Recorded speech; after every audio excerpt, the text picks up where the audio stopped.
మీ leg moment improve చేద్దాం అనుకుంటుర్రా? అయితే ఇప్పుడు నేను చెప్పేది మంచిగా నోర్రి. నమస్తే boxers, day 8 of boxing basic series. ఈ రోజు మన టాపిక్ హౌ టు పివోట్. ఇక పివోట్ అంటే ఏందో కూడా చెప్తా. ఇక పివోట్ అంటే ఏం లేదు భయ్, నువ్వు ముందు బాక్సింగ్ స్టాండ్ లెక్క రా. దాని బ్యాక్ లెగ్ ఉంది కదా, బ్యాక్ లెగ్ 90 degrees తిరగాలి ఫ్రంట్ లెగ్ తో పాటు. చూడు ఒకసారి, ఇది ఇట్లా.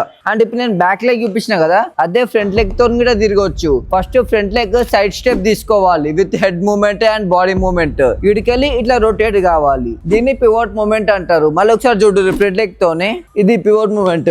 ఇది మూవ్మెంట్ చేసేటప్పుడు మస్తు ఈజీ అవుతుంది మనకి అపోనెంట్ నుంచి తప్పించుకోనికి. ఇంకా మీకు పివోట్ అంటే అర్థమైందని అనుకుంటున్నా. అపోనెంట్ విజువల్ కి వెళ్ళి టోటల్ సైడ్ కి వచ్చేసి అటాక్ చేయొచ్చు. ఇంకా డిఫెన్స్ అటాకింగ్ కి మస్తు ఇంపార్టెంట్ ఇది. ఇక నేను డైలీ బాక్సింగ్ బేసిక్స్ వీడియోస్ అయితే పెడతాను. ఇక నువ్వు ప్రాక్టీస్ చేస్తున్నావు లేదో నాకు తెలియదు. ఇక నువ్వు నాకు ట్యాగ్ చేయి, నేను చూస్తా. ఇక నువ్వు ఫాలో కొట్టు, గట్లనే మీ దోస్తుగాళ్ళకి కూడా షేర్ చేయి మర్చిపోకుండా.